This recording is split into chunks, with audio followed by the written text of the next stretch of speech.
If I had my way then I would.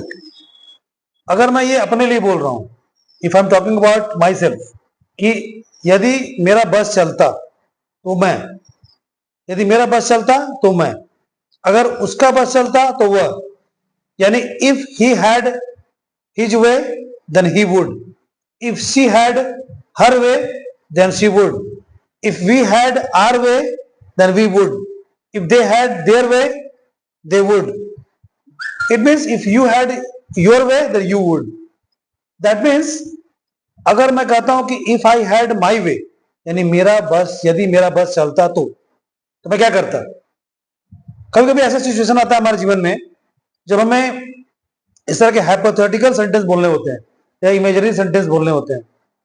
It's a very long chapter, but spoken English के लिए कुछ easy words का line मैंने pick किए हुए हैं जो मैं प्राइमरी फेज में देना चाहता हूं स्टूडेंट्स को, ताकि वो उसको सीखें और उसको बोलें। जैसे आज इसको स्टार्ट करते हैं। Some examples.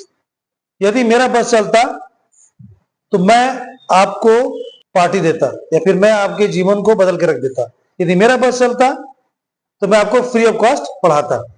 Right. So if I had my way I would teach you free of cost.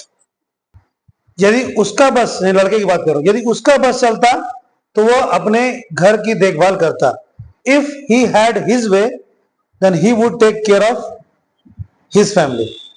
लड़की, अगर उसका बस चलता तो वह टीवी का चैनल चेंज कर देती। If she had her way, for sure she would change the channel of TV. Next. यदि हमारा बस चलता तो हम यहां अभ्यास करते। तो if we had our way we would practise here. अगर उनका बस चलता तो वे दिन भर खेलते। If they had their way so they would play whole day. अगर तुम्हारा बस चलता तो तुम मुझे मार देते। If you had your way you would kill me या you would beat me. Right. तो यहां पर हमें यह देखना है कि किसका बस चल रहा है। अगर मेरा बस चल रहा है तो इफ आई हैड माई वे, तुम्हारा बस चल रहा है तो if you had your way.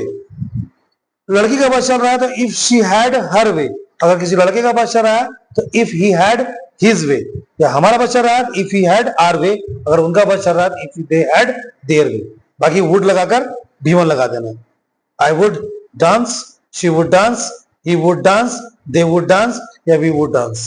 I hope you must have understood this tiny and very important use. Bring it in speaking, it will bring different flavor in speaking. So I hope you must have understood it. So now I would like to finish it off and I will meet you in my next video. Goodbye. See you.